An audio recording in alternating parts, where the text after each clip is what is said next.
Muy buenos días, ¿qué tal? ¿Cómo están? Les doy la bienvenida a este conversatorio virtual Jóvenes y Pueblos Originarios que en esta ocasión organiza el Consejo Estatal Electoral y de Participación Ciudadana del Estado de San Luis Potosí. Mi nombre es Marco Iván Vargas, soy consejero electoral en este organismo y tengo en esta ocasión el enorme gusto de darle la bienvenida a una invitada y un par de invitados con quienes vamos a estar conversando a lo largo de esta hora y pedacito en algunos minutos. Para dar inicio a esta conversación, también quiero agradecer y saludar la participación y la presencia de la consejera presidenta de este Consejo Estatal Electoral y de Participación Ciudadana, la maestra Laura Fonseca, quien tiene un mensaje para todos ustedes. Consejera presidenta, muy buenos días, bienvenida. Buenos días, consejero, muchas gracias por invitarme a participar en este foro, el cual me parece de lo más interesante y de lo más importante y rico que puede tener el Consejo Estatal Electoral. Los pueblos originarios y sus comunidades originalmente se han enfrentado a una serie de desafíos y se siguen enfrentando ahora.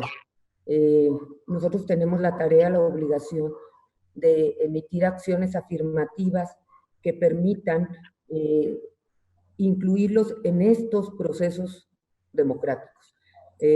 Ustedes nos enseñan, sus pueblos originarios, sus padres, sus abuelos, nos han enseñado a hacer democracia. No es que no lo sepan, de ahí viene el origen, el trabajo comunitario, el trabajo participativo. Nos han enseñado sobre participación ciudadana. Ahora lo que se busca es que encuentren espacios en las estructuras de toma de decisiones para que puedan dar todo ese valor, toda esa riqueza que tiene sus tradiciones, su cosmovisión, sus usos y costumbres. Pero este foro me parece todavía muchísimo más importante porque es desde la visión de los jóvenes. El futuro de México es el futuro de los jóvenes, ¿no? Y luego será de sus hijos y luego será así. Creo que se deben sentir muy orgullosos de estar participando en las tareas que lo hacen de manera comunitaria y en las tareas que hacen de participación ciudadana como este foro, y en especial de defender sus aspiraciones legítimas, las suyas y las de su comunidad, que nadie les robe sus sueños. Ahorita están en muy buen tiempo de cumplir con todos sus sueños a lo largo de los muchos años que seguramente les quedan de vida. Y no hay nadie que pueda ser feliz o sentirse realizado si no comparte también los sueños de los otros y lo hace por los demás. La democracia no se podría entender sin la participación de todas y todos, de todos y todos, y de la enorme diversidad con la que cuenta nuestro Estado, nuestro país. Por eso tenemos que aprovechar este foro, a cualquier otro que nos acompañe, para poder escuchar desde el punto de vista joven y de personas que conocen y reconocen su propia identidad, sus puntos de vista. Por eso celebro nuevamente este foro y ojalá que tengamos muchísimos más de este tipo. Muchísimas gracias por permitirme saludarlos. Compañeros Daniela, Josué y Víctor, muchísimas gracias por su participación. Gracias.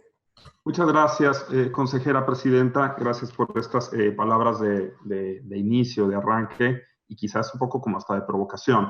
Decíamos en otros espacios, incluso se ha estado discutiendo ya desde hace varios años en la agenda pública, en las redes sociales, sobre este concepto inacabado de democracia, donde no se termina únicamente con la mera celebración de elecciones, sino con el establecimiento de otro tipo de relaciones y de reconocimiento de los distintos públicos que constituimos a la sociedad. Hubo un momento en el que pensábamos que la democracia era homogeneizar y todos los ciudadanos son iguales por esta idea de que pues un ciudadano o una ciudadana y un voto. Pero el día de hoy hemos encontrado que el enriquecimiento de la vida democrática en realidad tiene que ver con la diversificación de la vida pública de la sociedad. Y en eso tiene que ver con romper precisamente esta lógica de homogeneización y empezar a entendernos desde la diversidad, empezar a entendernos desde la heterogeneidad y también desde los distintos discursos que se encuentran presentes en la propia sociedad. Por eso cuando empezamos a armar en una mesa de trabajo la organización de este conversatorio, digo, sí, por supuesto, es pertinente y es relevante que lo hagamos, pero como siempre, que lo platiquen los jóvenes, no uno que ya tiene varios años que dejó de ser joven de acuerdo con lo que establece la ley de San Luis Potosí. No voy a entrar en ese debate. Pero lo que vamos a hacer es que ahora voy a presentar a las personas que el día de hoy nos están acompañando. En primer lugar, nos acompaña y doy una enorme bienvenida a Daniela Horta Ramírez. Miren, Daniela es licenciada en Derecho y maestra en Derechos Humanos por la Universidad Autónoma de San Luis Potosí. Ella fue integrante de la Clínica de Litigio Estratégico en Derechos Humanos, que depende de la maestría en Derechos Humanos de esta casa de estudios. Y esta clínica es un espacio en donde se realiza un cierto acompañamiento jurídico a comunidades indígenas, a comunidades campesinas y otros grupos vulnerables.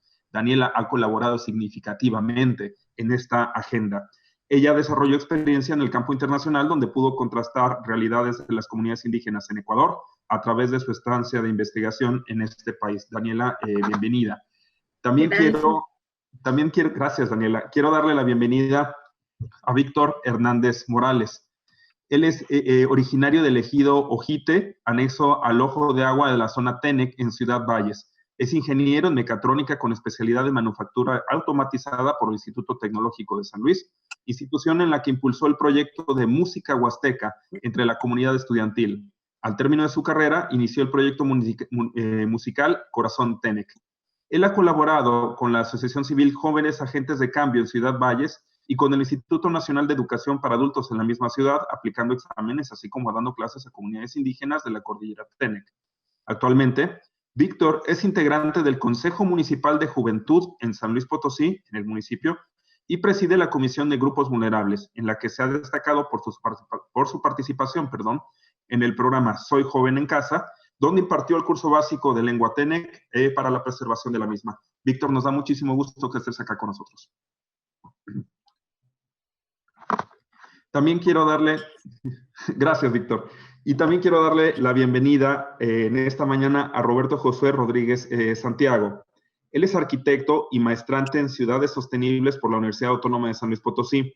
Josué es activista por el derecho a la ciudad, Agenda 2030, y juventudes en colectivos como Derechos Urbanos y Cuerpo Comunitario. Desde el 2017 se ha involucrado con distintos pueblos originarios, en especial con la comunidad wixárika, colaborando en un proyecto de rescate y revitalización del conocimiento oral a través del diseño de una fonoteca, del desarrollo de una investigación sobre juventudes indígenas, arquitectura tradicional y ordenamiento territorial. Interesantísimo. Ha participado en diversos encuentros, congresos y seminarios sobre pueblos indígenas, destacando recientemente en el Congreso Internacional de Lenguas en Riesgo de la UNESCO. Además, Josué es jefe de la división de conocimiento de la organización My World México, y en esta organización es voluntario desde el 2018. Josué también es miembro del Consejo de Participación Juvenil, Evaluación y Seguimiento del Instituto Potosino para la Juventud. Josué, bienvenido, muchísimas gracias por estar acá. Bien, gracias. Les platico la dinámica de este conversatorio. Eso es un diálogo donde en el mismo orden en el que presenté a nuestros invitados van a tener una participación que va a estar oscilando hasta los 8 minutos. Yo les voy a estar tratando de hacer como un aviso muy sutil de que ya se les va a estar más o menos terminando su tiempo para que ustedes se vayan administrando con el reloj. Y después de que agotemos las intervenciones de cada uno de ustedes, vamos a realizar un ejercicio de preguntas y respuestas que tiene como dos lógicas.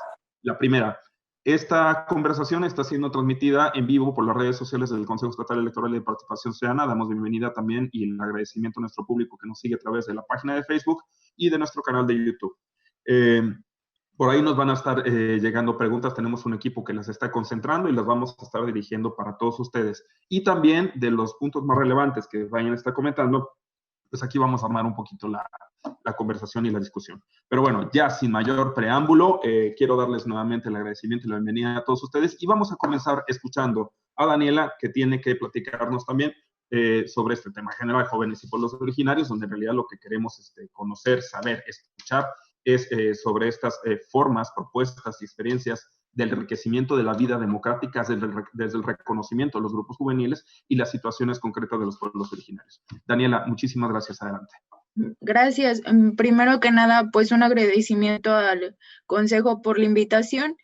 Y a mí me gustaría comenzar con una cita del sociólogo Pablo González Casanova. Ayer que estaba tratando pues de leer y de encuadrar las ideas para esta participación, me encontré con una cita textual que además habla un poco sobre democracia y que me gustaría compartir. Y dice así: es una ilusión de criollos pensar que vamos a hacer una democracia en este país sin resolver el problema que nos ha legado una historia de colonialismo, que estamos renovando constantemente y que reaparece con peores rasgos, que son los de la discriminación racial, que existe todavía de una manera lamentable y agudísima en Chiapas y en todas las regiones donde hay frontera entre los pueblos indios y los no indios. Yo pues evidentemente no soy una persona indígena y el tratar de encuadrar y desde hablar desde ese espacio sería un poco como dejar de lado lo que verdaderamente viven las y los jóvenes indígenas.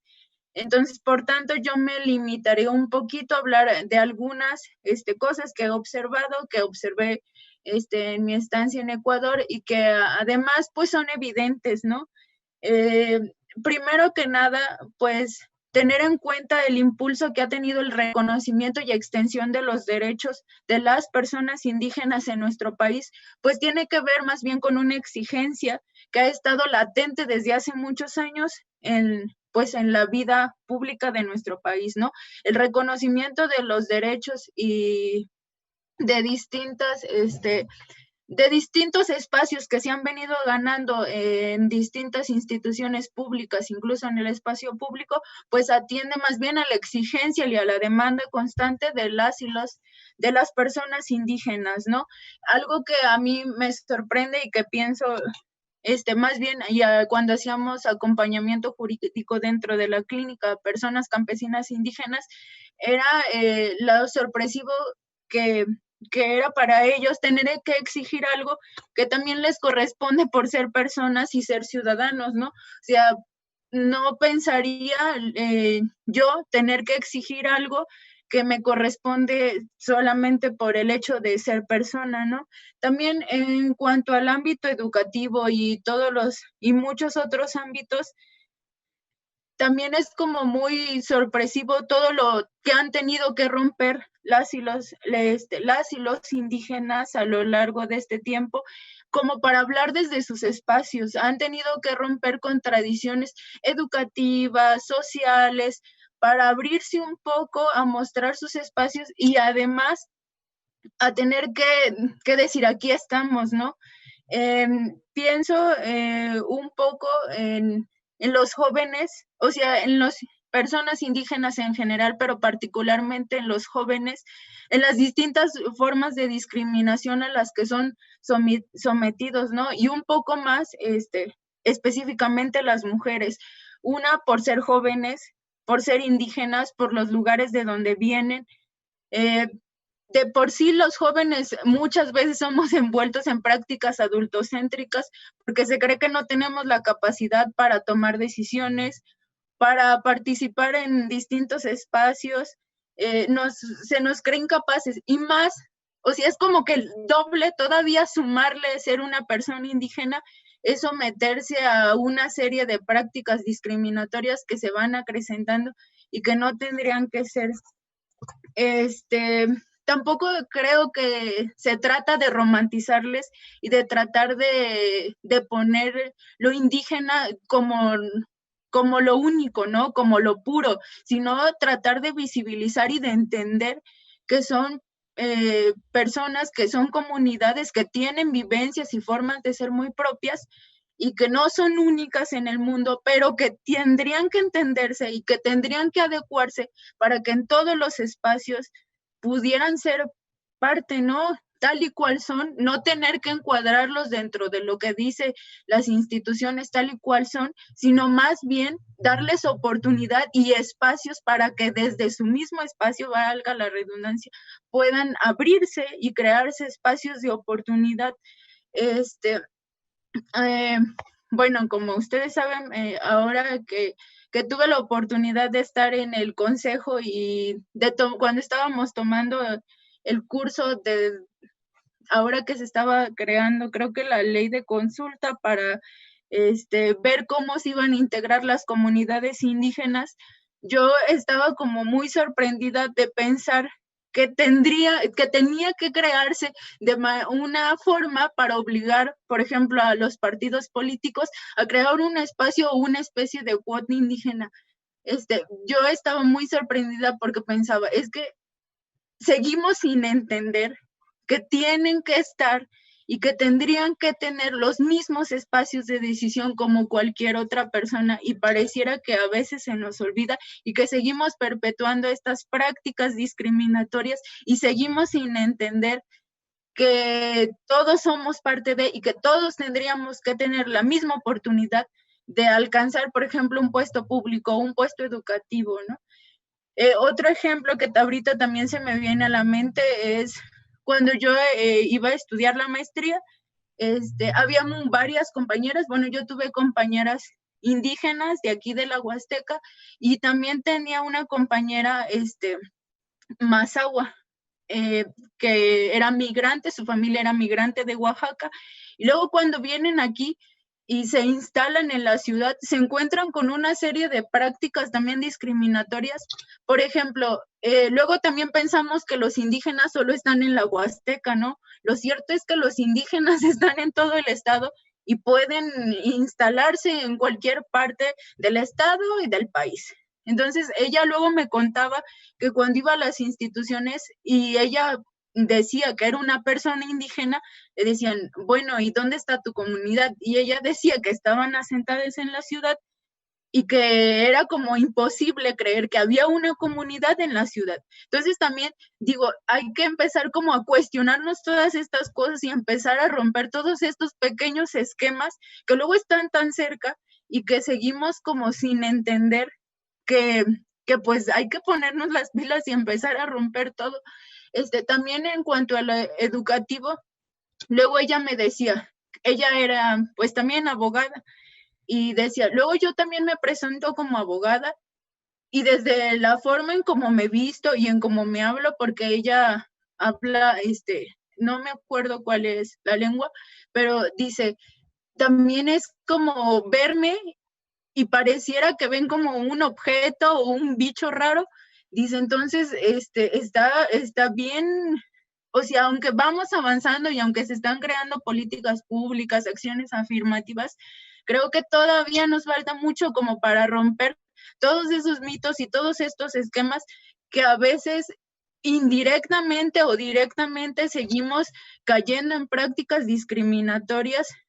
Y pues lo cierto es que deberíamos de tratar de romper con todo esto para entender que tanto los jóvenes en general y mucho más los jóvenes indígenas, los y las jóvenes indígenas, tienen que tener cabida dentro de todos los espacios y del espacio electoral, que en este caso es el que nos están brindando, pues mucho más, ¿no? O sea, nosotros somos el futuro, los futuros gobernantes, las distintas autoridades que vamos a estar dentro del ámbito público, y pues hay que tomarnos en cuenta, ¿no? Hay que tratar de estar presentes todo el tiempo.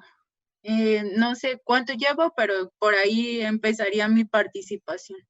Muy bien, eres muy disciplinada con el asunto del tiempo, porque efectivamente estaban por terminar tus 8 minutos. Muchísimas gracias, Daniela. Me parece que es muy acertado la invitación y la provocación que estás haciendo en términos de cuestionarnos primero nosotros mismos sobre la manera en que entendemos y que encuadramos los esquemas de identidad, reconocimiento y de participación de las comunidades y de los grupos. Nuevamente, para invitar al público que nos sigue a través de nuestro canal en YouTube y de la transmisión en Facebook que tenemos, para que nos puedan compartir sus preguntas para la invitada y los invitados que tenemos acá. Muchas gracias, Daniela. Ahora queremos escuchar a Víctor, que también tiene un montón de cosas que decirnos respecto a Víctor. Bienvenido, adelante. Muchas gracias, buenos días. Uno de los temas creo que muy importantes que hay que tratar de conversar por aquí, la importancia, como lo dijo Dani, la importancia de la participación en procesos democráticos. Creo que ya de un tiempo para acá nos ha hecho a un lado en cuanto a procesos democráticos que no se nos ha tomado tanto en cuenta. Por ejemplo, algunas veces, hablando en cosas de política, hay campañas que iban a las comunidades rurales y siempre era como lo dijo Dani, hacernos menos o vernos muy como bichos raros. O sea, llegaban y hablaban de política pensando que nosotros quizás no entendíamos lo que ellos nos querían decir, engañándonos con algunas cosas y diciendo que se iban a hacer esto y el otro. Entonces, creo que es uno de los temas muy importantes que se pueden conversar. También en base a educación, creo que hay muchos jóvenes que quieren la oportunidad de salir ya sea de la comunidad, salir a la ciudad, pero a veces también tienen ese miedo, como lo dijo Dani, de la discriminación. Yo cuando estuve en la secundaria, en la prepa, también sufrí un poco de discriminación por parte de mis compañeros, que a veces, pues no sé, te ven raro, dices, ay, yo soy de una comunidad, vengo de tal ejido, y no sé, como que la mirada, la perspectiva automáticamente cambia. Te ven extraño o no sé, te dicen, oye, ese no es de aquí, o sea, no sé qué costumbres traiga o cosas así. También algunos decían, oye, allá tienen luz, conoces la televisión, no sé, cosas como que denigrándote, como si vivieras en el cerro y no supieras nada de nada. O sea, no somos una comunidad que está arraigada, como lo dijo Dani, somos comunidades rurales en las que quizás tenemos nuestra diferente forma de vida porque es diferente, se vive diferente, pero no estamos alejados de conocer las cosas, de conocer procesos democráticos, de conocer tecnología. Hay muchos jóvenes que a veces pues les da miedo salir, les da miedo ir a estudiar, por lo mismo, porque dicen, ay, me van a discriminar, no me van a tomar en cuenta igual. Igualmente, no sé si escucharon del conversatorio que tuvieron las chicas, son también vecinas mías de ahí de la comunidad. También hablaron temas muy, muy importantes, que fue lo que dijo Adriana, que sí que ella la tacharon por decirle de cosas también, la discriminaron, pero como todos pueden salir adelante, todos pueden continuar si así lo quieren. Creo que son cosas que todos tenemos derecho a estudiar, a una buena educación, a tomar puestos políticos, a tomar puestos públicos, ser servidores públicos. También creo que todos tenemos derecho, tenemos la inteligencia y la capacidad para realizarlo.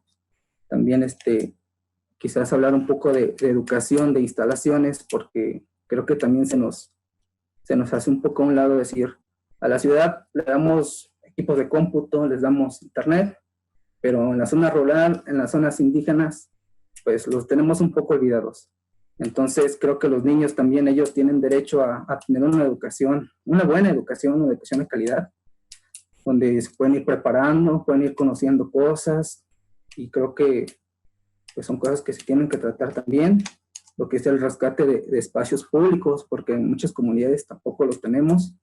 Creo que es importante ir desarrollando proyectos con las personas que están al frente y que no se olviden de estas comunidades que por lo mismo se están perdiendo lo que son las tradiciones, se está perdiendo la lengua y se está perdiendo muchas cosas por toda la globalización y todo lo que nos ha traído de un tiempo para acá, a lo que es modificar o moldear el espacio que son los pueblos originarios, y van perdiendo la esencia.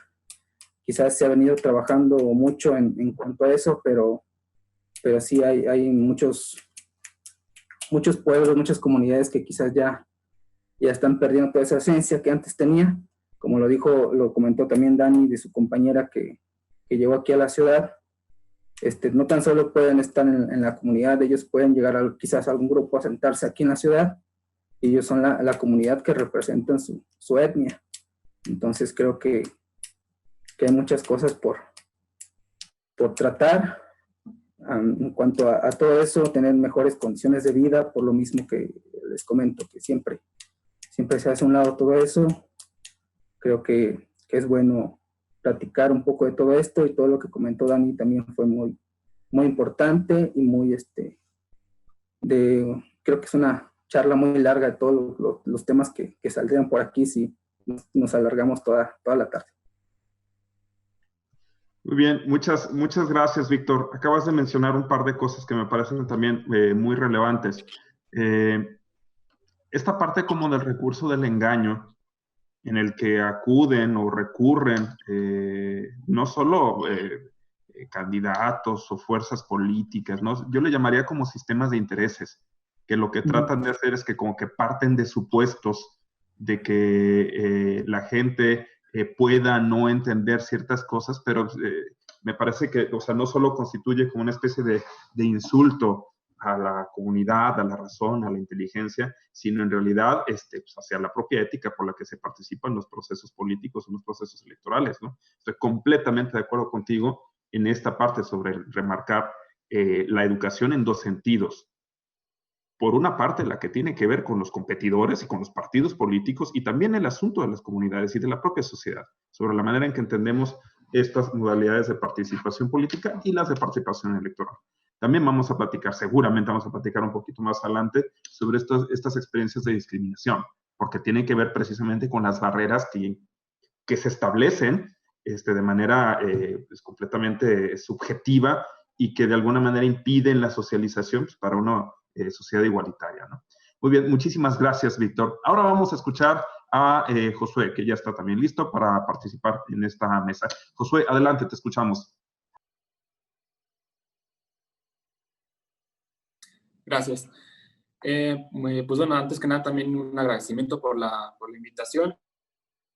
Y pues bueno, quisiera comenzar primero con un concepto que me llamó mucho la atención cuando estuve visitando la comunidad wixárika y mientras también hacía mi tesis de licenciatura, y tiene que ver con el mismo concepto de juventud. Me llamó mucho la atención porque pareciera que me encontré de alguna forma que las comunidades indígenas tenían un concepto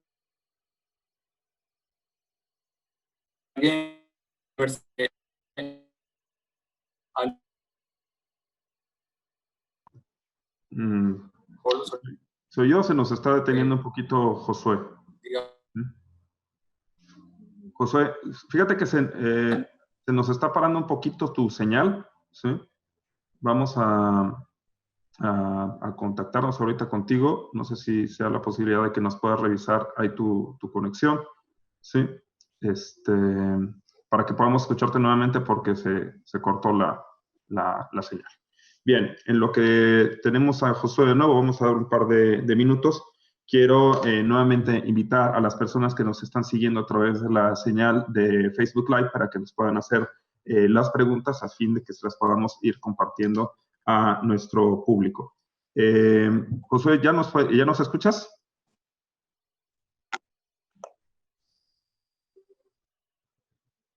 Muy bien, seguimos trabajando un poquito en la reconexión de Josué. Mientras Josué regresa, quiero compartir con ustedes, Daniela, Víctor y también con el público, un par de preguntas de provocación que vamos a estar recuperando un poquito más adelante, que son cosas que ya nos han estado acercando.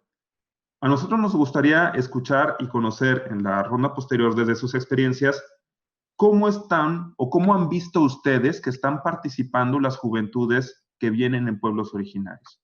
Evidentemente no estamos hablando únicamente de la participación electoral, sino de los otros espacios de participación. Me gustaría que nos pudieran externar algunos comentarios al respecto. Y otra pregunta es, ¿cómo pueden acceder las juventudes a esos espacios de participación? Y estos, se me ocurrió un poco por lo que acaba de mencionar Daniela y también Víctor, de que en realidad hay un conjunto de brechas que hay que superar para poder acceder a estos espacios. Pero bueno, no puedo ser yo quien lo diga. Me gustaría que fueran ustedes quienes nos lo vayan compartiendo. Ya está de regreso Josué. Bueno, pues este asunto de la tecnología pues a veces nos obra en contra. Ya te podemos ver y creo que también te podemos escuchar. Entonces, nuevamente te escuchamos. Adelante, Josué. ¿Me escuchan ahí? Gracias. Pues bueno, estaba tratando de arrancar con un concepto que me gustaría abordar mucho más, que tiene que ver con el concepto de juventud, ¿no? Con el mismo concepto, cómo lo define una comunidad indígena y cómo lo definimos quizá las personas, digamos, ajenas a estas comunidades, ¿no? Esto porque me llamó mucho la atención que, y por ahí también indagué un poco en literatura, mientras hacía mi tesis de licenciatura, que muchos pueblos originarios ni siquiera tenían el concepto de juventud como tal en su propia lengua. Ni siquiera muchas comunidades tienen un concepto que lo que defina el concepto de juventud como nosotros lo entendemos, ¿no? Que es un concepto muy etario basado en una identidad básicamente biológica. Y ese es un concepto que pues se trae desde, digamos, Occidente, de la burguesía, de la revolución industrial, que definió pues ¿dónde está esa etapa de la juventud que se define como preparación hacia la vida adulta? ¿Y qué es esa vida adulta? Una vida adulta que tiene un poder cívico, que tiene derechos para poder decidir, etcétera, ¿no? Entonces, se le define al joven como esta etapa de preparación en la cual no puede todavía argumentar lo suficiente porque está preparándose. ¿Y cuáles son esos medios de preparación? La escuela, los medios de comunicación, etcétera, ¿no? Entonces, digamos que todos estos medios de producción de juventud, que es algo que me interesaría hablar, se empezaron a, digamos, internar en muchas comunidades indígenas. Antes muchas ni siquiera tenían un modelo de educación propio, como lo tenemos ahora, basado en escuelas, instituciones, etcétera, y poco a poco se fueron convirtiendo en espacios productoras de juventud, ¿no? Porque llegaron, impusieron de tal a tal edad, los jóvenes o las personas de tal edad deben de estar en estos espacios, ¿no? Entonces se les retira de prácticas que tradicionalmente estaban más ligados al campo, a los trabajos, digamos, comunitarios, ¿no? La vida y la percepción de juventud no existía como tal en muchas comunidades en específico, y pues se refleja que, digamos, desde la última década del siglo XX, pues muchas comunidades empezaron a entrar en conflicto porque ya llegaron todos estos medios de comunicación, la escuela, y entonces, ¿qué es ser joven en una comunidad, no? ¿Dónde empieza ahora? ¿Cuáles son sus roles? Entonces, quisiera abordar desde ahí, pues, todas esas identidades juveniles que han empezado a adquirir, ¿no? Creo que ahora las juventudes indígenas son mucho más homogéneas, son rurales y son urbanas también, están en muchos espacios y no solo ejercen una sola vestimenta, ¿no? O sea, pueden usar muchas identidades y usarlas, digamos, cuando más les convenga. Entonces, no es atarnos a una identidad fija y homogénea de las comunidades son así, ¿no? Sin embargo, en el imaginario cotidiano y de nosotros como personas externas, pues mantenemos ese ideal, ese folclorismo incluso de la cultura indígena y los asociamos directamente a esas construcciones que se nos han hecho, ¿no? Incluso también con el imaginario también de pobreza, que es básicamente un discurso que ha sido creado por países hegemónicos, etcétera, que define quién está por debajo de la línea de pobreza y cuáles son esos territorios de pobreza, los marginados, los desordenados, los que no están concentrados en una zona, son marginados todos esos pueblos originarios que están dispersos y que no tienen acceso a agua y luz y es difícil de llevarles educación porque viven de otra forma que no dicta el desarrollo, ¿no? Entonces, básicamente creo que esta idea de desarrollo es la que se ha instalado en las comunidades y ha empezado a modificar los propios conceptos que las comunidades tenían de su.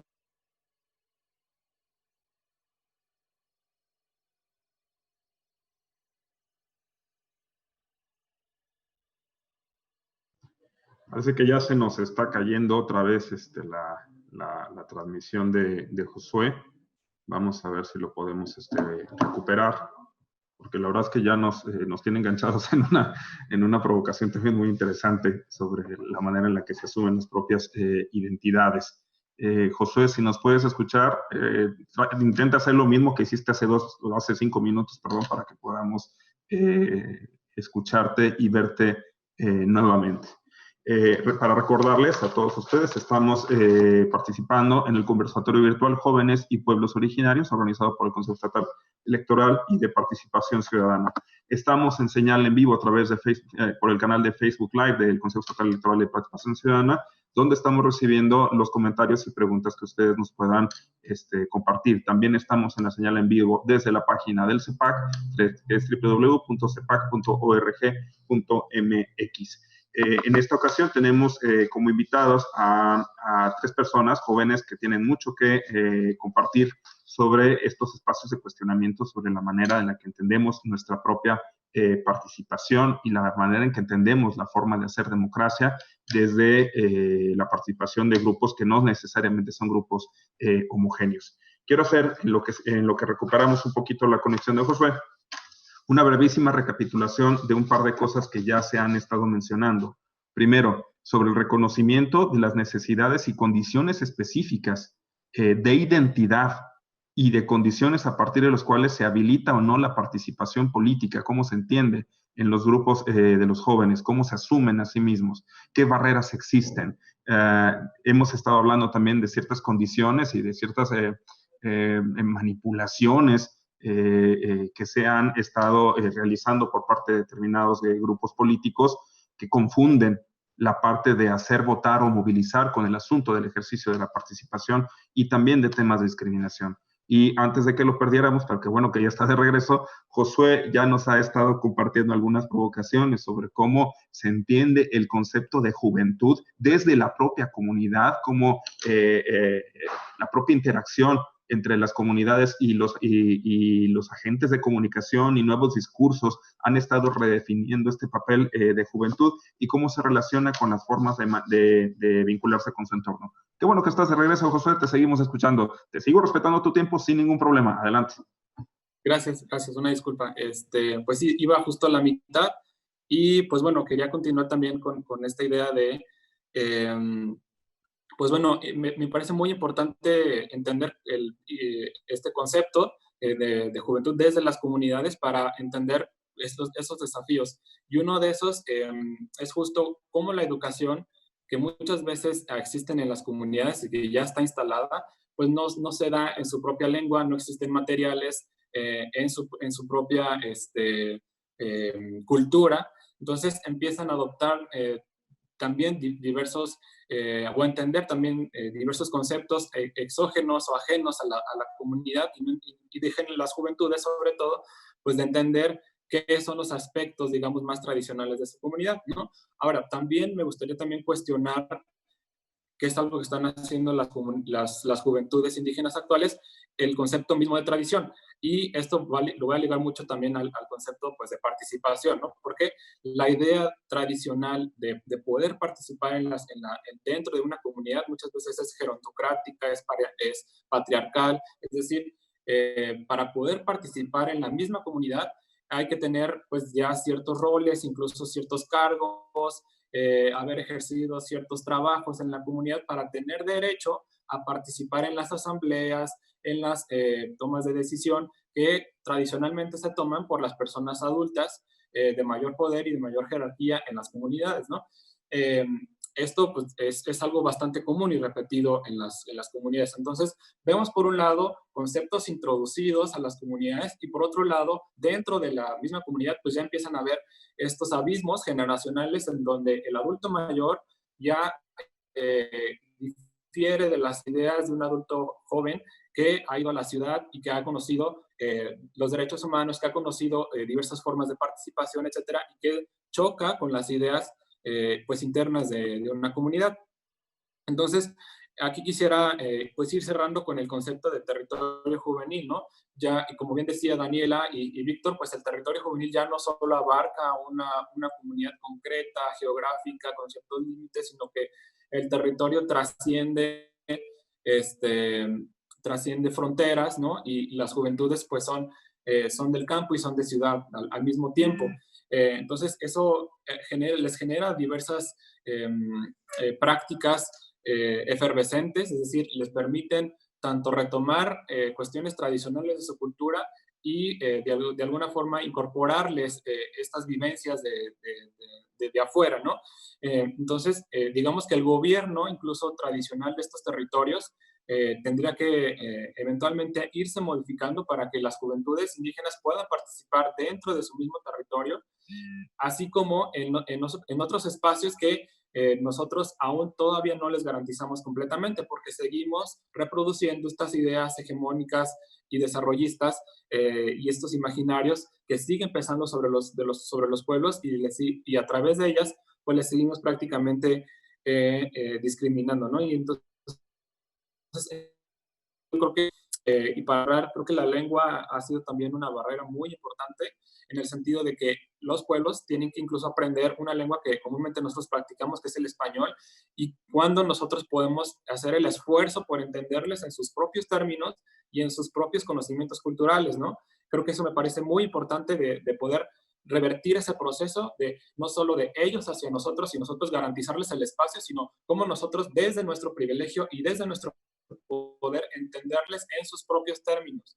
Eso, y con esto cierro, es la vía del diálogo, ¿no? La vía del diálogo intergeneracional, intercultural, por el cual podemos intercambiar esos conocimientos que mucho tenemos que aprenderles de las comunidades, de los procesos participativos, de cuánto dura una asamblea comunal para llegar a tomar nada más una decisión y cuántas personas participan, cómo ejercen el voto en las comunidades.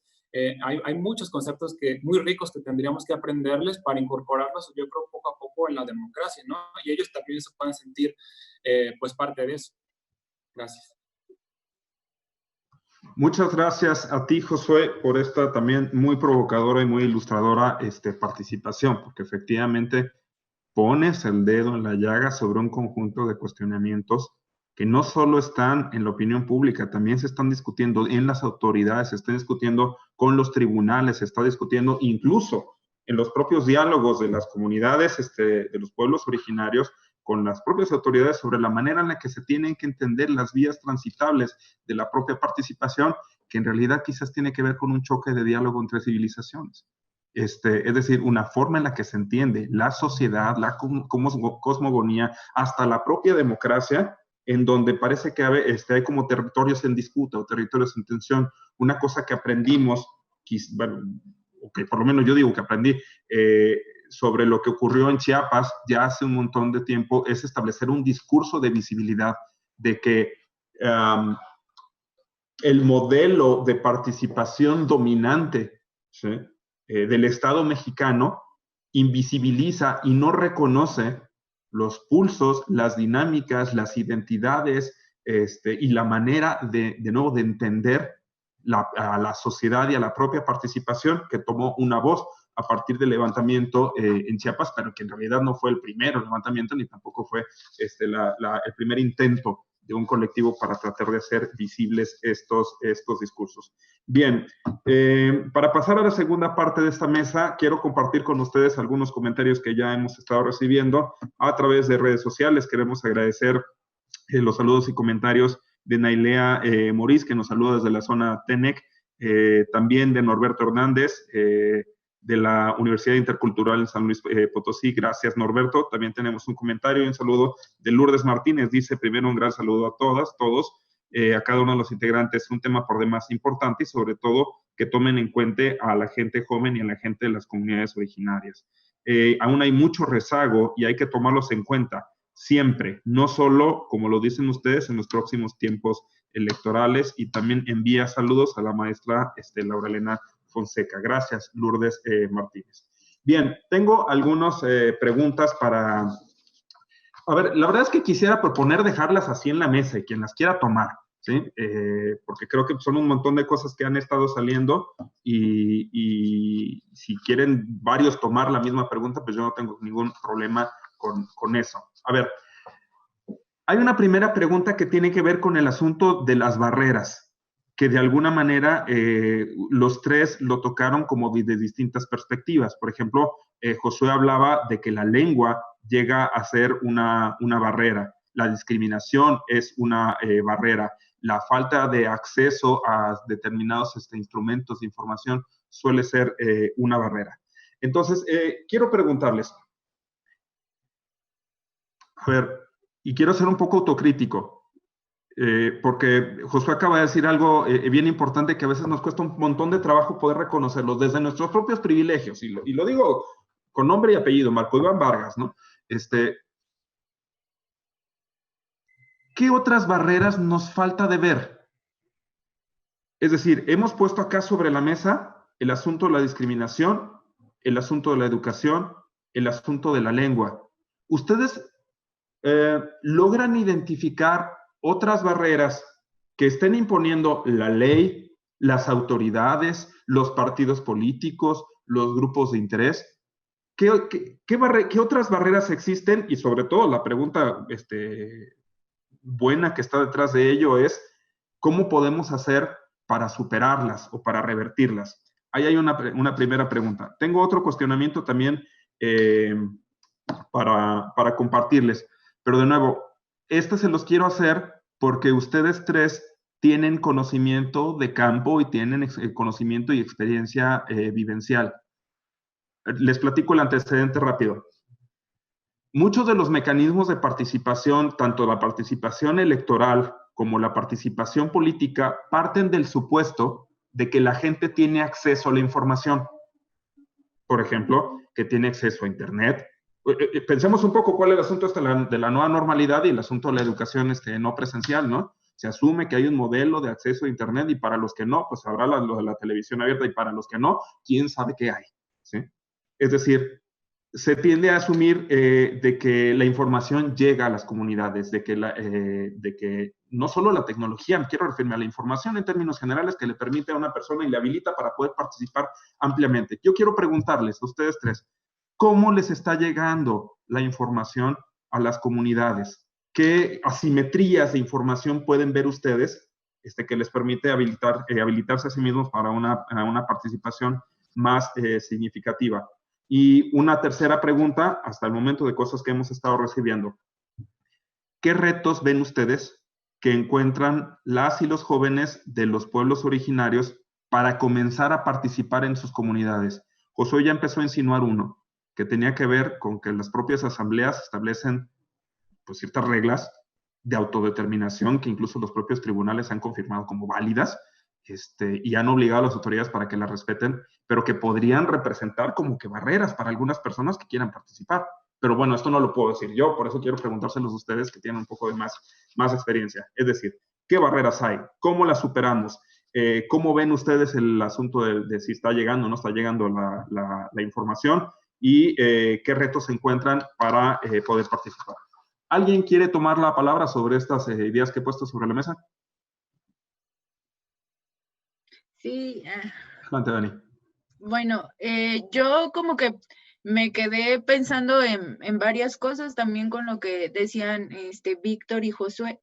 Y algo muy importante que creo que dijo Víctor era luego cómo van a tener el valor de salir de sus comunidades. Bueno, yo sé que muchas personas lo hacen, pero también pienso en todas aquellas que no lo hacen, ¿no?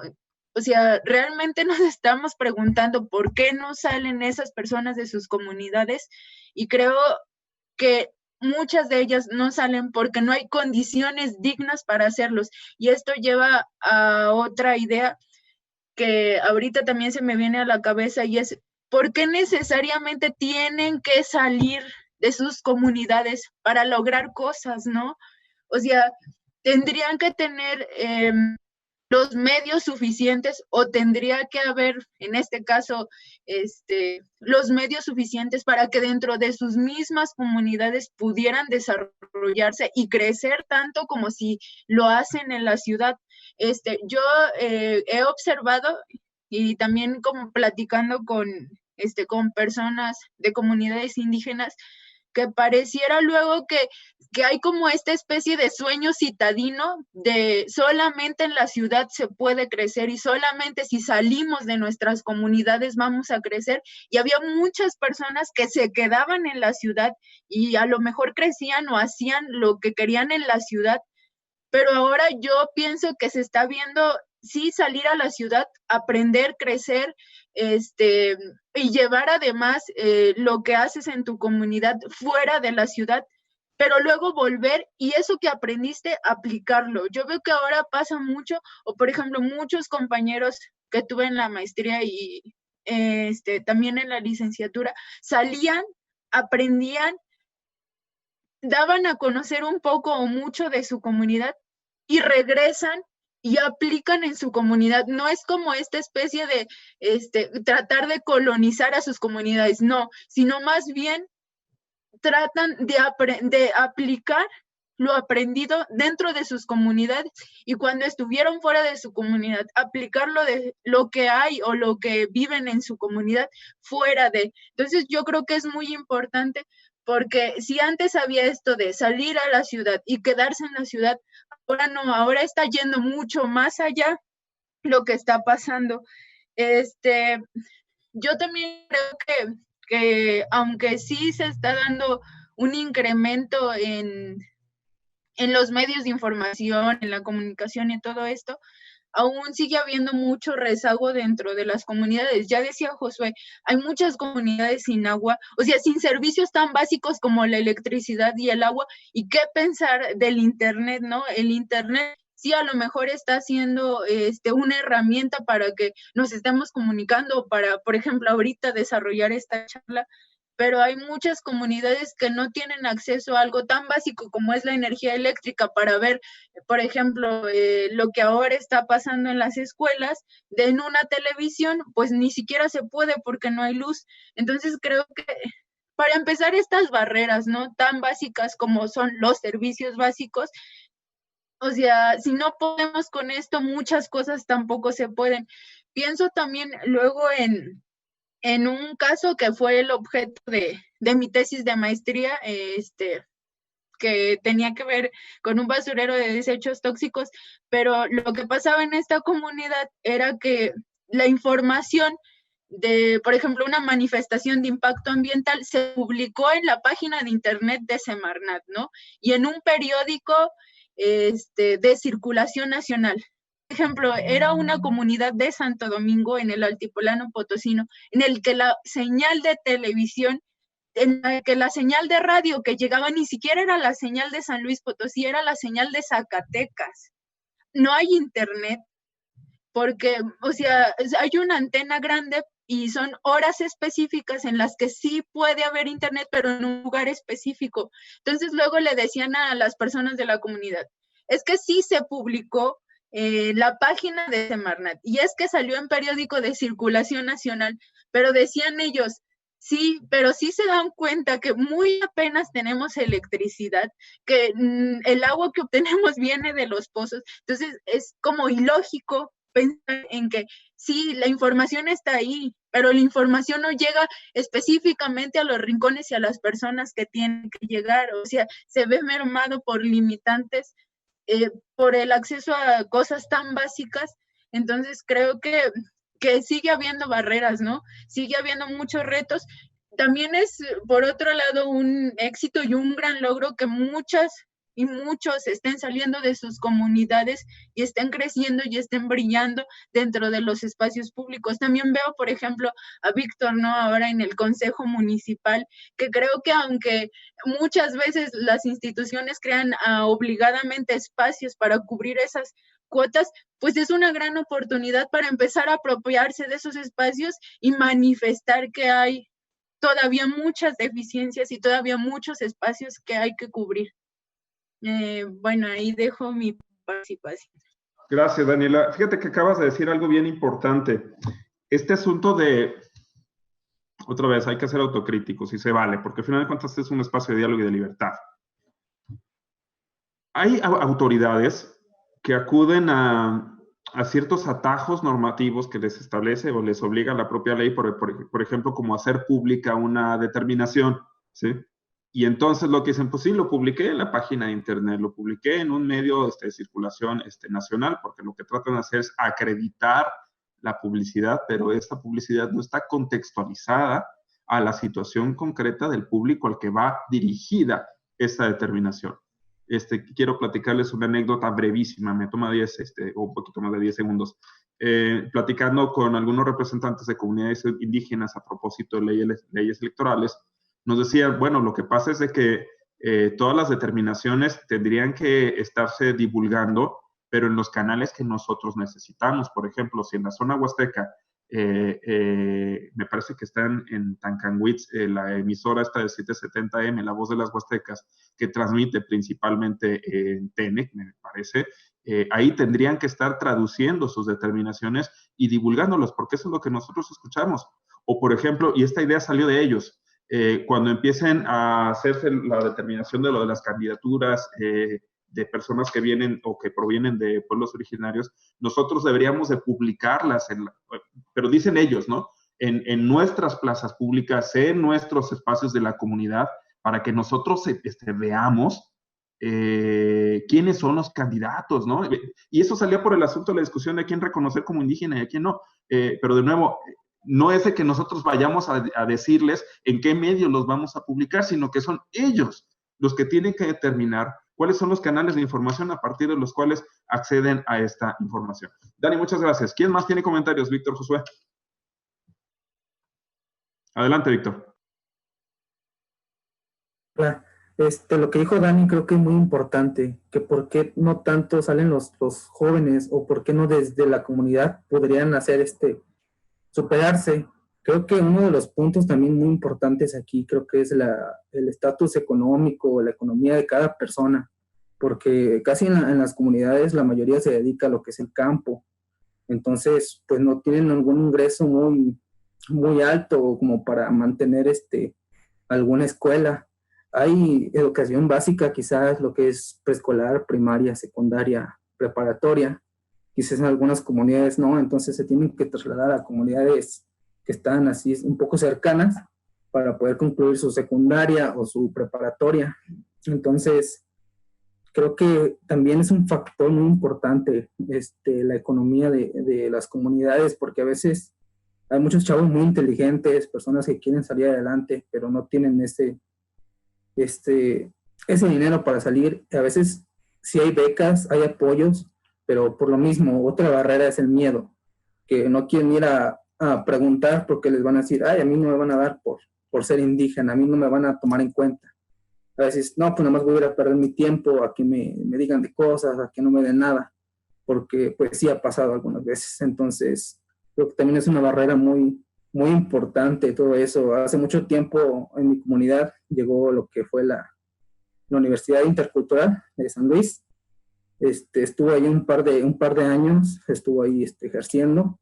Muchos chavos de la comunidad aprovecharon porque se daban clases ahí en la primaria que estaba ahí en el ejido, y muchos se superaron. Uno de los ejemplos creo que estuvo Claudia Pérez, que es la reina de la FENAWAF ahí en Valles.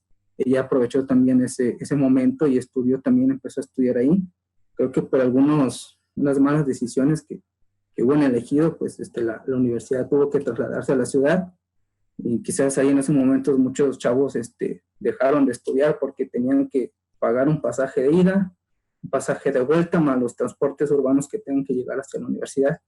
Entonces creo que fue muy, muy pesado y muy difícil para muchas personas todo eso.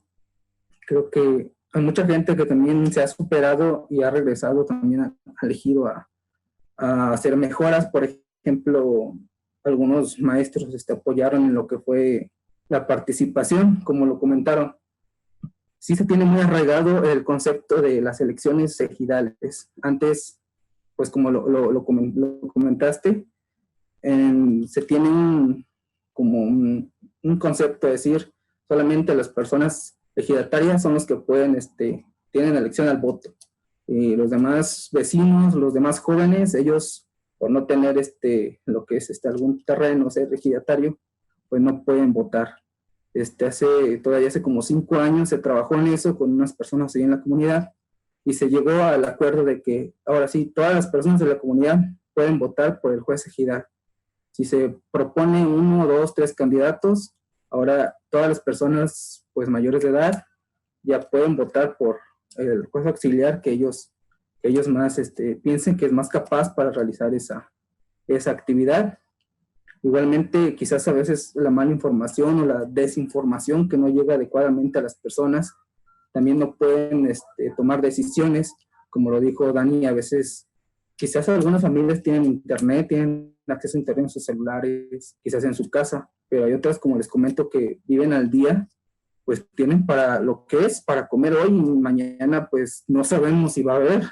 Entonces, que tengan acceso a internet o alguna televisión, creo que a veces es muy difícil. Quizás lo escuchan por el radio que dicen, no, pues se van a dar programas, hay oportunidades de becas, pero no, a veces no saben con quién dirigirse, no saben a dónde ir y llegar a la ciudad de repente es complicado por lo mismo, que quedó ese arraigo de discriminación. Entonces la gente aún, mucha gente aún vive con esa temerosidad de ser discriminado, de ser menos. Muchas personas ya han vencido el miedo, como lo han comentado, pero sí, aún sigue muy latente todo ese tema. Entonces creo que son cosas muy difíciles que aún se tienen que atacar, creo, y se tienen que vencer, pues todas las barreras con todas las personas que están jóvenes ahorita, que pues se metan un poco más en la inclusión, más en la información. Hay mucha información por todos lados, quizás todos, la mayoría tienen un celular en el que quizás están en Facebook viendo cosas, pero igual hay páginas como la del CEPAC, hay páginas del gobierno, hay páginas del ayuntamiento, de todos los programas que se están haciendo, donde creo que todos pueden echar un vistazo para ver qué se puede hacer. Todos los chavos que quieran salir adelante también, creo que si no tienen el apoyo económico, creo que hoy en día se están trabajando mucho para dar esa oportunidad a todos, y creo que pues se puede lograr lo que quieran, simplemente rompiendo todas esas barreras. Quizás es muy difícil, pero se puede, de que se puede, sí se puede. Me dejaste pensando, Víctor, en algo en lo que siempre nos estamos peleando, por ejemplo, cuando discutimos esto en el ámbito académico y quizás también en el ámbito institucional o gubernamental, que es el famoso concepto de la política pública. Lo digo con mucho respeto, pero también con mucha vehemencia. Me sorprende la cantidad de funcionarias y de funcionarios que confunden el concepto de política pública y, por ejemplo, dicen que una sola legislación o sacar una ley, por ejemplo, ya es política pública, o un programa público separadito es política pública. ¿Por qué les menciono esto? Porque, Víctor, acabas de mencionar un rollo importante. Dices, es que el tema de la habilitación de la participación política no está resuelto si no antes no atiendes necesidades básicas que están siendo insatisfechas.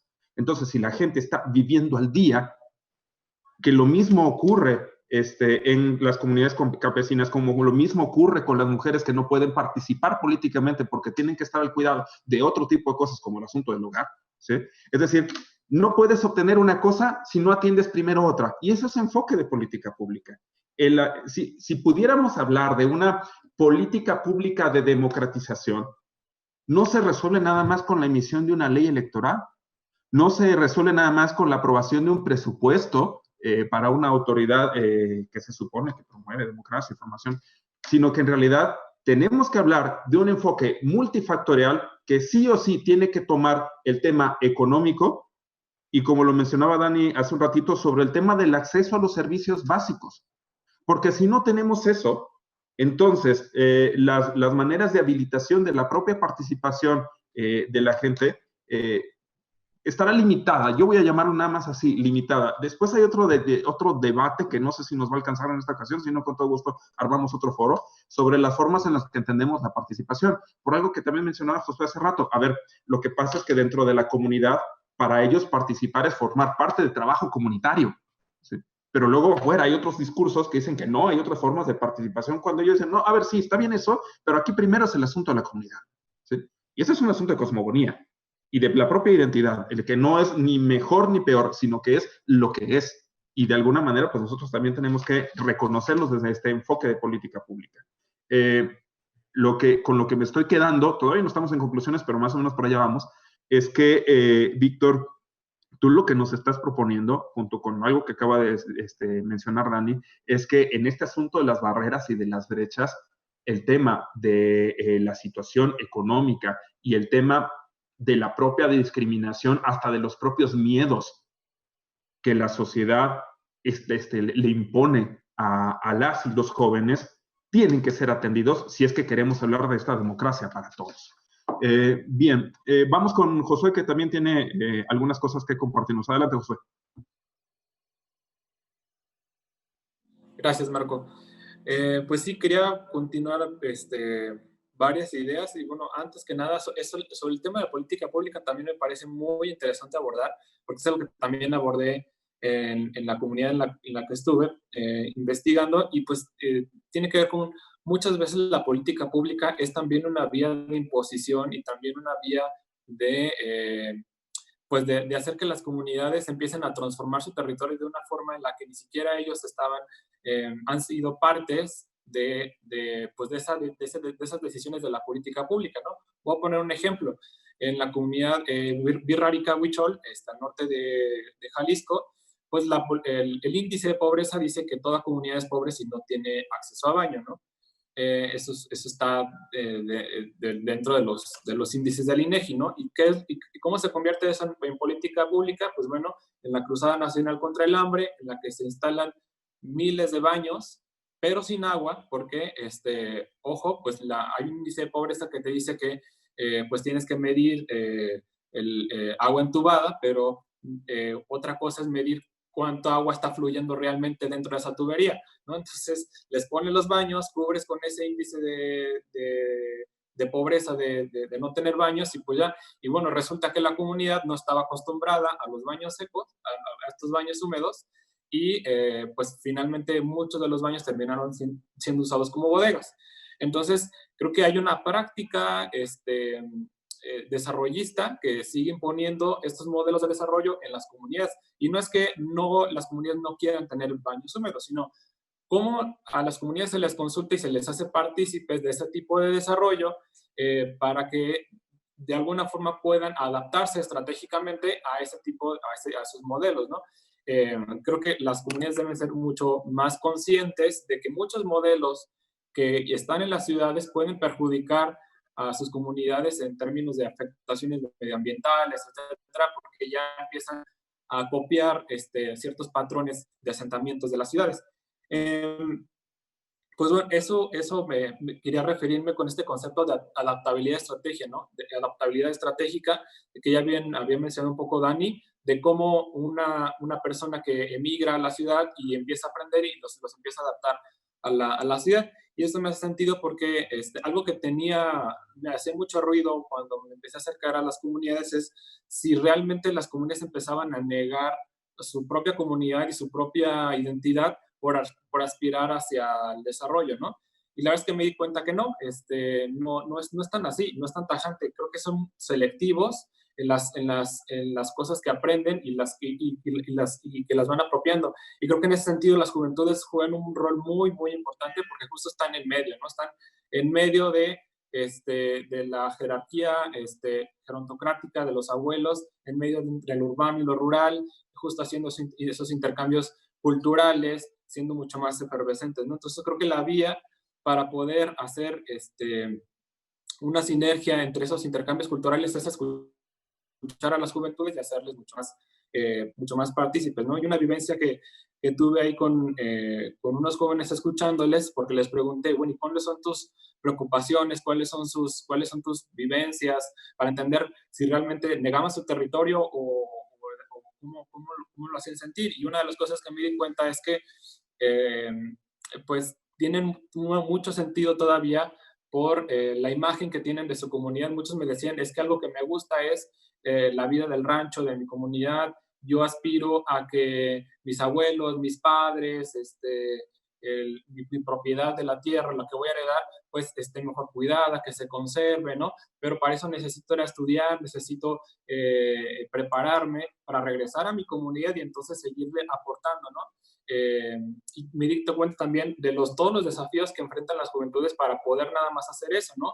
Que tienen muchas veces que para estudiar en la ciudad, en escuelas que no tienen sus propias comunidades, pues tienen que internarse o buscar espacios de alojamiento en la ciudad y empiezan ahí ellos mismos solos a sufrir discriminaciones, a sufrir diversas violaciones, porque porque desconocen sobre todo los modelos y costumbres a veces de la ciudad, ¿no? Entonces, esa barrera es como de las primeras que tienen que superar, ¿no? Entonces, yo identificaría 3, ¿no?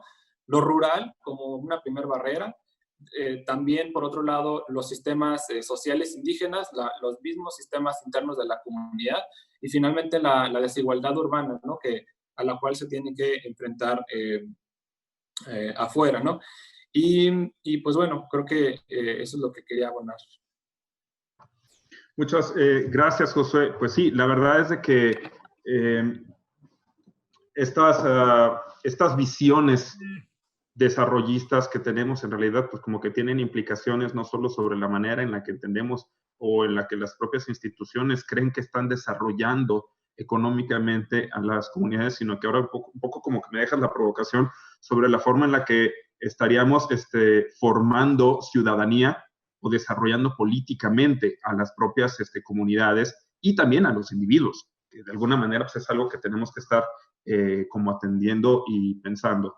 Quiero hacer un par de comentarios de cierre. También les voy a pedir a ustedes que en un minutito hagan un comentario de cierre y posteriormente vamos a terminar esta mesa con un comentario también de cierre de la consejera presidenta. A ver, lo que tengo para compartir con ustedes es lo siguiente. Dentro de la propia historia de la consolidación de la democracia en México, no podemos hablar únicamente de la democracia electoral, que de nuevo ha sido como que el discurso más cercano a la gente y al que he explicado gran parte de la historia política, por lo menos de la segunda mitad del siglo XX para acá, en el caso de México. Pero lo que ha estado ocurriendo, particularmente durante los últimos 15 años, o no me voy tan lejos, quizás durante los últimos 2 o 3 años, es que hemos notado que en nuestro país se llama democrático, se dice democrático, pero en sus prácticas sigue teniendo rezagos y deudas históricas y quizás hasta errores históricos en los que todos participamos, pero en los que también todos de alguna manera podemos formar parte de la solución. Recupero una idea que leí hace unos días de Kofi Annan, lo publiqué ahí en redes sociales, que decía que para poder superar estos rezagos e injusticias históricas, lo que tenemos que hacer es que hay que escucharnos todos, ¿sí? Y en realidad la propia definición sobre la manera en que entendemos nuestra democracia, sí o sí, tiene que partir por el reconocimiento de los otros y de la habilitación de estos espacios de escucha. Entonces, lo que vamos a estar viviendo, por ejemplo, durante el próximo proceso electoral, esto que tiene que ver con la habilitación de candidaturas de personas que provienen de comunidades indígenas, es una de muchas cosas que tienen que ocurrir durante los próximos años y que en realidad tiene que tocar con cada uno de los temas que ustedes han estado tratando. Para irnos en el mismo orden en el que estuvimos haciendo la participación, un comentario de cierre. 1 minuto, Daniela. Adelante, te escuchamos. Pues yo nada más pensaría en que no se trata de cubrir requisitos por parte de las instituciones, nada más por mera hipocresía y por cubrir un espacio, ¿no? Sino que se trata más bien de una cuestión de ética y de convicción, de realidades y de dar oportunidad efectiva de que las y los indígenas también puedan ser parte de los espacios públicos, que también sean realmente parte de los espacios de decisión. Ahí cierro. Muchas gracias, Daniela. Gracias por tu participación y por tu tiempo. Víctor, te escuchamos con un comentario de cierre. Adelante. Hola, claro.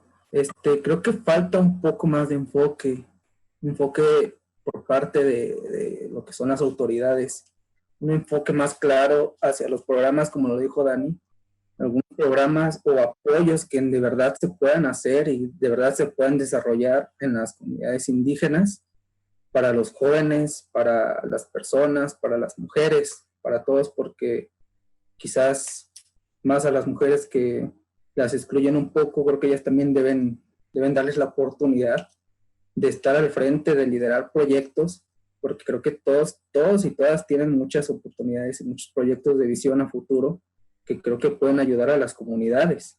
Entonces, tener un poco más de enfoque hacia lo que son las comunidades indígenas, con proyectos de desarrollo más que nada sostenibles, que se puedan aplicar bien, no tan solo decir, se va a ayudar a la comunidad indígena y se va a hacer este tal proyecto y esto. Creo que se debe hacer un poco más, darle mucho seguimiento a todo y crear proyectos de inclusión con los jóvenes que se metan más en esto, que se empapen más de información, para que creo que teniendo una comunidad fuerte, teniendo una buena fortaleza, creo que la comunidad puede prosperar y prospera la comunidad y prospera toda la gente.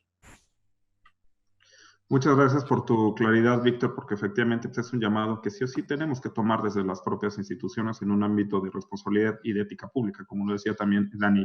Para un comentario de cierre, Josué, adelante, te escuchamos. Gracias. Pues yo quisiera cerrar con, creo que tenemos mucho que aprender todavía de las comunidades, creo que tenemos que escucharlas en sus propios términos y en sus propias condiciones, y no en las condiciones en las que nosotros definamos, ¿no?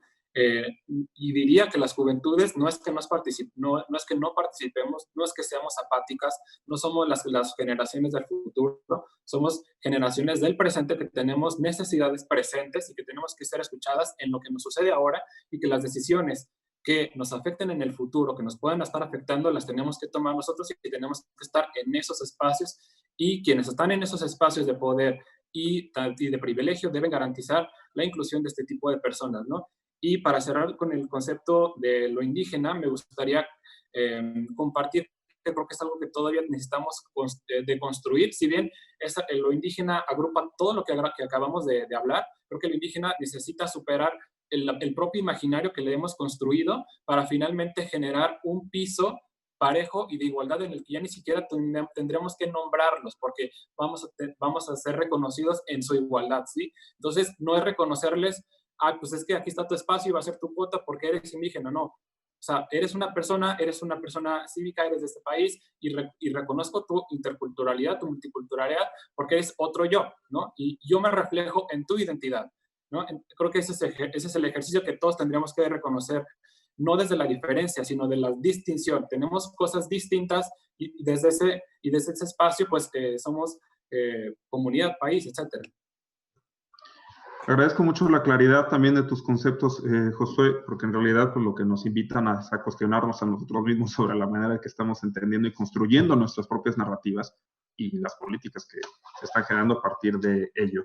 Para hacer un comentario de cierre para este conversatorio, quiero darle la palabra a la consejera presidenta de este organismo, la maestra Laura Fonseca. Adelante, maestra, le escuchamos. Bueno, pues me encantó la participación de ustedes, de verdad, escuchar jóvenes preparados y jóvenes que desde su propia visión, como el caso de Víctor, de sus propias vivencias, puede expresarse, ¿no? A mí me parece que aquí el tema central viene con la identidad, que fue con lo que cerró Josué, ¿no? Esta parte de la identidad, nadie podemos divorciarnos de nuestro propio origen, de nuestra propia identidad, porque dejamos de ser, corremos el riesgo de vaciarnos y de dejar de ser nosotros mismos. Ninguna situación en la vida te puede modificar, porque ahí sí, o a influencias, porque ahí sí es donde el ser humano como ser humano y con su propia dignidad se modifica. No tengo el conocimiento, conozco, me gusta el tema, lo conozco plenamente, reconozco plenamente los derechos de las comunidades, creo que son más ricas que la sociedad contemporánea misma,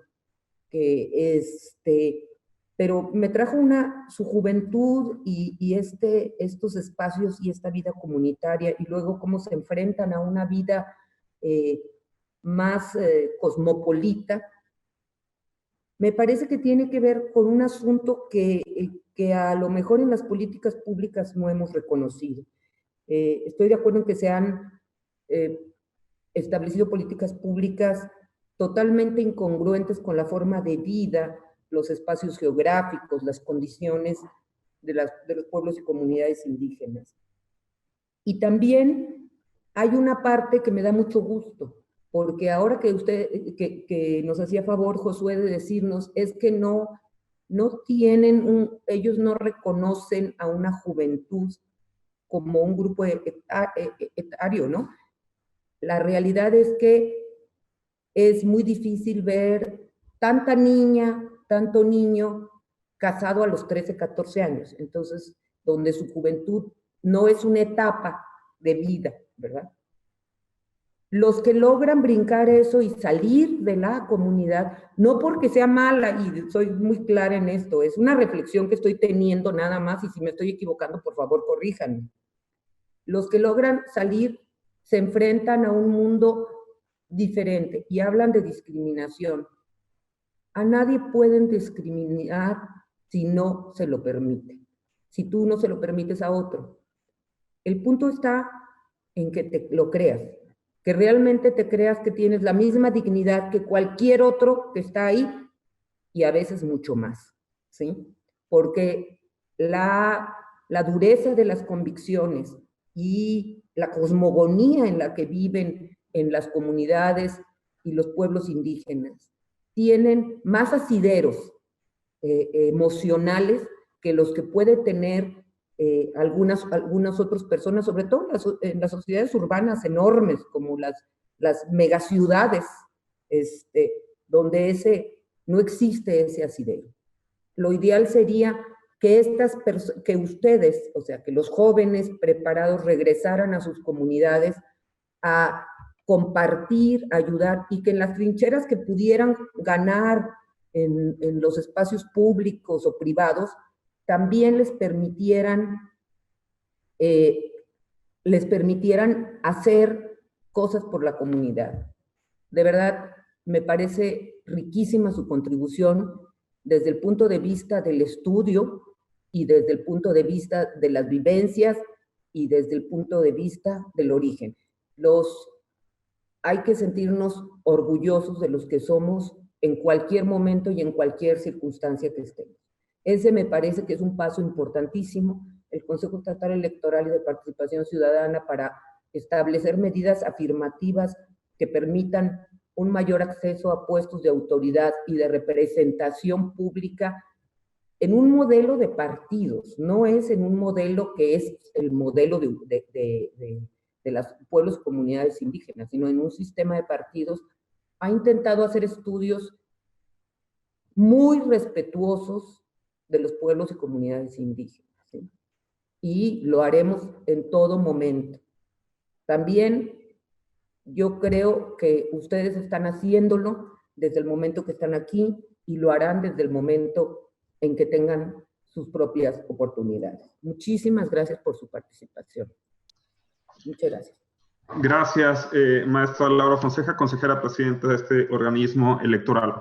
Es así como estamos terminando este conversatorio, no sin antes hacer algunos agradecimientos, desde luego a nuestra invitada, a nuestros invitados Daniela, Víctor, Josué, gracias por la generosidad de su tiempo, por la disposición de participar, por la claridad también de sus conceptos.